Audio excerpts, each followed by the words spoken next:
はい、皆さんこんにちは、ファラムです。今日のですね、ファラムチャンネルは韓国の歴史、特に、朝鮮王朝について、シリーズでお送りしていますけども、今日は解説をしていきたいと思います。今日のですね、王朝の王様はですね、チュンジョン、それからこちらに入っているインジョンというですね、王様についてです。ファラムチャンネルはですね、このようにですね、韓国の歴史文化を解説したりとかですね、それから直接現場に赴いて、そして史跡などを配信しております。それから韓国の生活についてはですね、第2チャンネルの方でお話をしております。どうぞ最後までお付き合いをお願いいたします。この時のですね、世界的な動きとしてはですね、大航海時代、スペインやポルトガルがですね、世界の新しい大陸を目指してですね、そして発見していくというような時代ですね。それからルターの宗教改革が起こってですね、新しい機運の中で、世界が動いていくというところですね。日本においては応仁の乱が起こってですね、戦国時代に入って、そして、キリスト教がですね、徐々に、宣教師が入ってくるというような時代背景になります。まずこのチュンジョンなんですけども、実際はですね、このソンジョンの息子ではあるんですけども、ヨンサン軍とは腹違いのですね、息子だったということなんですね。ですからこの前回のお話もしましたけども、ヨンサン軍の暴君ですね、暴政によって、クーデターが起こるわけですね。そのクーデターが起こることによって、新しい王様を立てなければならないということがあってですね、このチンソンテ軍ですね、チュンジョンがもともとの名前チンソンテ軍をですね、衰退しようというようなところでですね、新しい王様が、このようにして建てられていくわけですね。ですからこのチュンジョンはですね、実際自分が王様になるとも思っていなかったし、そのクーデターの時もですね、その、中心たちがですね、この家に入っていく時も、ヨンサン軍がその自分を殺しに来たんじゃないかというようなところで、とてもびっくりしたという内容がありますけども、このようにですね、自分が何も準備していないところでですね、王様として建てられていくというような背景なんですね。ですからこういった中においてですね、どちらかというとチュンジョンがこの政治を行っていくというよりですね、そのクーデターを起こしたフング派ですね、フング派がこの政治の中心になっていくというところがこの背景ですね。でこれをですねチュンジョンパンジョンというんですね。で、このチュンジョンのですね、お姫ですね、この王妃がですね、タンギョンワンフというですね、タンギョンワンフ紳士という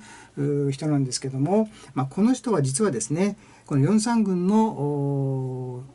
奥さんのですね、そして弟にあたる人の娘だったということもあってですね、このフング派としてはですね、このタンギョン王妃ですね、王侯を廃位していくというような意見、それから廃位ではなくてですね、実際に殺してしまわないといけないんだというような意見が上がっていくわけですね。一層この背景となっているヨンサン軍の力となっているですね、そういった勢力を一掃しないといけないというところもあってですね、そういった意見が出されていくわけですね。実際にはこのタンギョン王侯がですね、王妃がこの廃位となってですね、自分の家に帰っていくわけですね。そういった時に、チュンジョンはですね、自分の奥さんがですね、やはり恋しくなってですね、その方向にずっと向かって、そして見ていくというようなことがあってですね、このタンギョンワン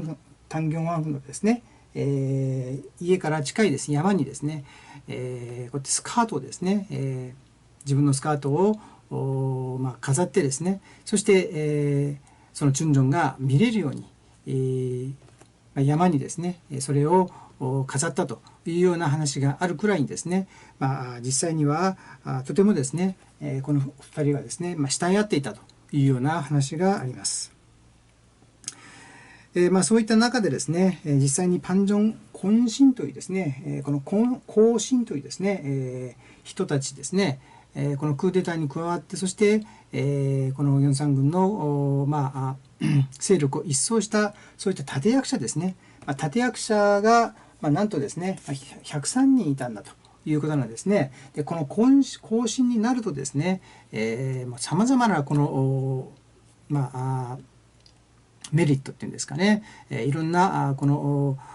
地位がですね、高い地位が与えられたりとかですね、土地が与えられたりとか褒章が与えられたりとかですね、そういったいろいろなものがですね与えられて、そして富をもたらすことができたというですね、こういった人たちがいたわけですね。それによってですね、フング派というのが中心となってですね、政治を動かしていくと。実際にですね、チュンジョンが王様ではあるんですけども、チュンジョンはほとんどですね、そういった政治に口を出すことができないくらいになっていたというですね。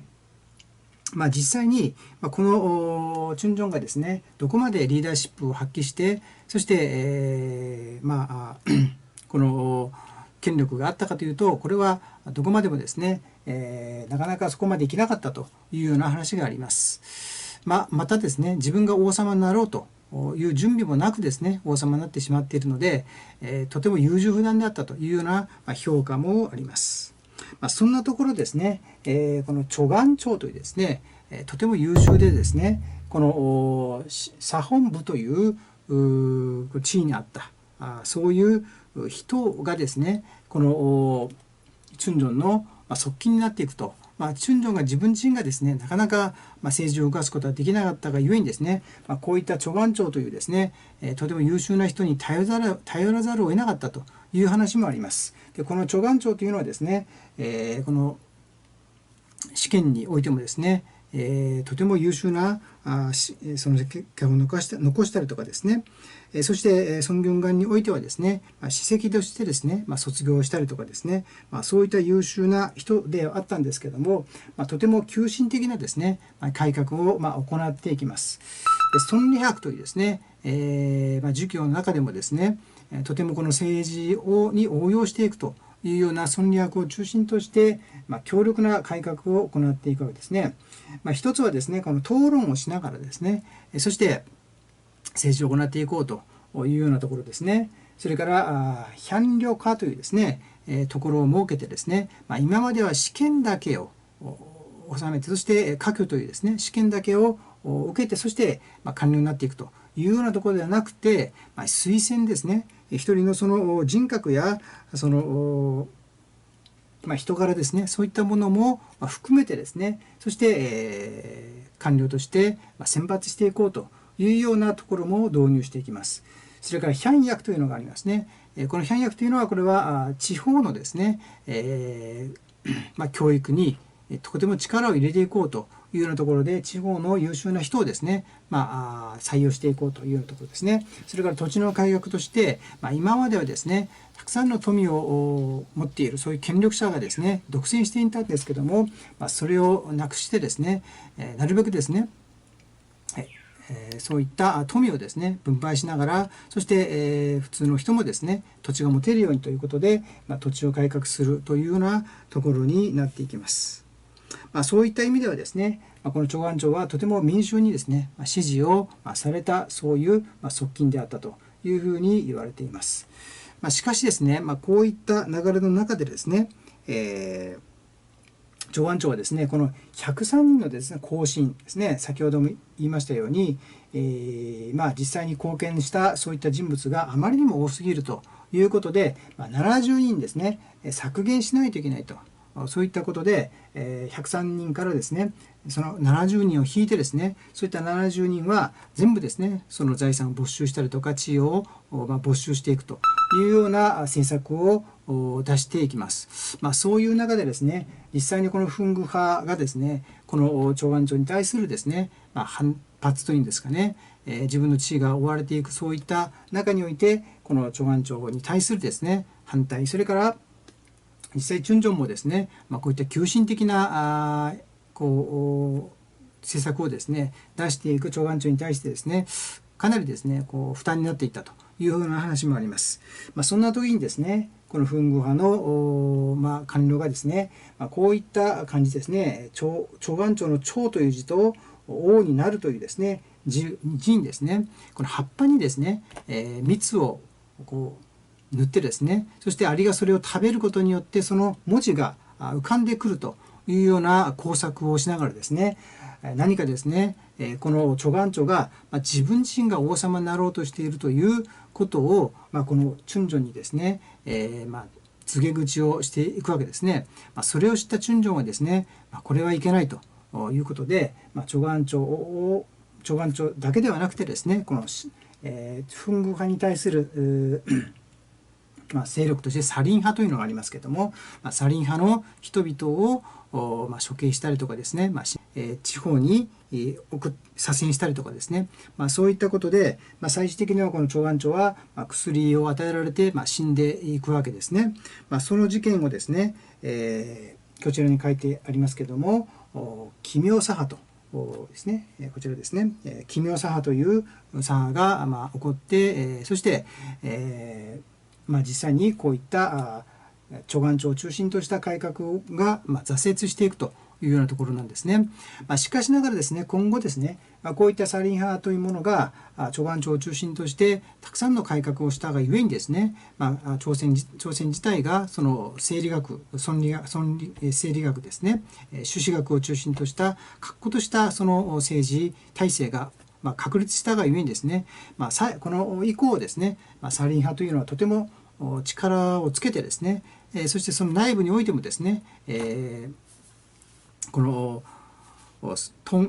東陣とですね西陣というですね、東と西に分かれてですね、そしてこの派閥争いをしていくと、闘争争いをしていくというような形になっていくんですけども、それとしてですね、こういったサリン派がたくさんの多くのですね、基盤をもたらしていくというようなところです。さてですね、この間に1510年にですね、こちらに三浦と書いていますけど、これは韓国で三浦と言いますね。浦というのはこれは港という意味でですね、釜山とかですね、西方とかですね、それから塩浦という、港があったんですけども、ここに実際はですね、日本と貿易できる、そういった港であったというんですね。そしてまたですね、この藩語和人というですね、要するにこの日本人がですね、この釜山の方にですね住居できる、そういった地域を求めて、人数を制限しながら、貿易を行うことができるように許可して、そういった場所があったんですけども、徐々にですね、もうこの人が増えたりとか、貿易もですね、正当な貿易をしない、そういった符号的なものも含めながらですね、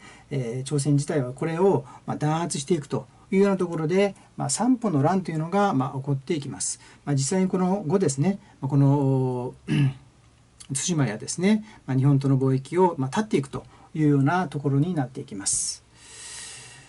そしてこのチュンジョンからですね、今度はインジョンに移っていくんですけども、インジョンが王様になったのは1544年ですね。で、このインジョンのですね、お母さんがチャンギョンワンフですね。チャンギョンワンフという人がいたんですけども、実際にはですね、子供を出産する中で死んでしまうんですね。それによって、インジョンはお母さんがいない中でですね、育っていくんですけども、そのお母さんの代わりとなっていた人がですね、このムンジョン王妃というですね、ムンジョンワンフという人が、このインジョンを育てていくんですね。しかしながらこの1534年にですね、ムンジョンワンフの、子供がですね、息子がキョンウォンテグンというですね、後のですねミョンジョンにあたる人が、子供がですね生まれることによって、このムンジョンワンフはインジョンに、この王様としてですね、地位を与えたくなかったんですね。しかしながら結局はその朝鮮のですね、決まり事においてはですね、やはりその長男がですね、王位を継承していくということもあってですね、インジョンがなったんですけれども、インジョン自体もですね、そこまで自分が王様になろうというですね強い願望はなかったわけですね。しかしながら王様になることによってですね、このムンジョンワンフはですね、ずっとですねこのミョンジョンをですねいつかは王様に仕立てたいというようなところであったわけですね。陰でですねずっとこの政治を行ってはいたんですけども、隠遁はどういった性格の持ち主だったかというと、王様としてこの君臨するというよりはですね、とてもその誠実でですね、そして何よりもその親孝行であったというふうな評価があります。そして何よりもその禁欲生活ですね、もうご飯を食べなかったりとかですね、それもですね、お父さんがですねこの病気になった時に、自分が看病したいとか、それからお父さんのそのチュンジョンですね、亡くなった時もですね相当長い期間ですね、禁欲生活をしたがゆえにですね、病弱になってしまうというようなところで、結局はですね、9ヶ月しかその即位してしかしなかったと、その後ですね、死んでしまうんですけども、それはですねその自分がその体が弱かったということもあるんですけども、ある時ですねこのムン・ジョンアンフがですね、餅を与えるんですね。この葬儀があるのでですね来なさいということで、餅を与えるんですけども、その餅の中に毒を入れたというような話もあってですね、毒殺なんだということもありますね。それからですねこのインジョンがですね寝ている時にこのムン・ジョンワンフがですね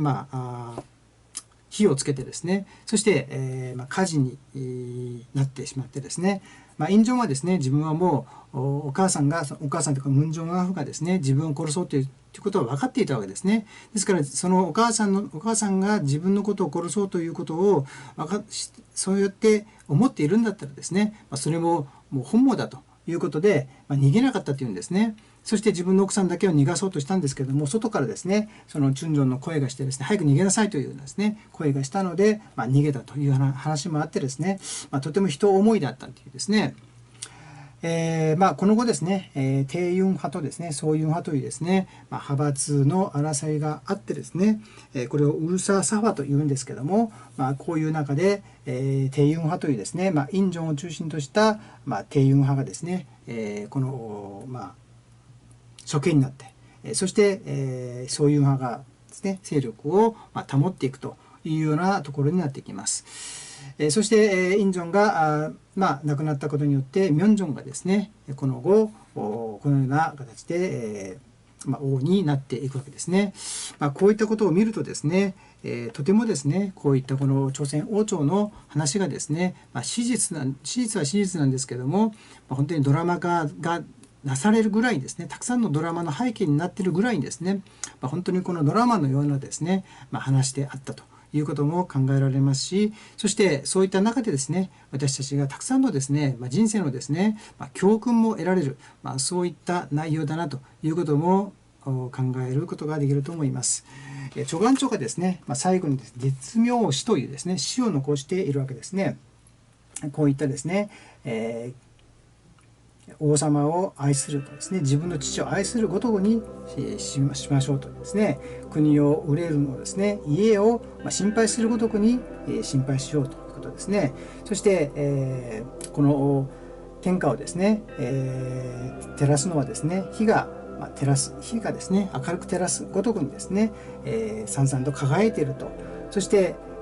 私のですね、真心ですね、赤いその中心の真心というものがですね、このようにですねこのように照らされているんだというような詩をですね、絶妙詩というものを最後の詩の直前にですね書いているということですね。今日はですね、こういったチュンジョン、インジョンというですね、この11代と12代の王様の背景となっている内容についてお話をいたしました。前回ですね私がこちらのチョンルンですね、チョンルンに行ってきましたけども、これもですね動画の方に上げておりますので、ぜひ参考にしていただいてご視聴いただきたいと思います。それではこちら以上ですね、このチュンジョンとインジョンの朝鮮王朝の話を終わりたいと思います。ご視聴ありがとうございました。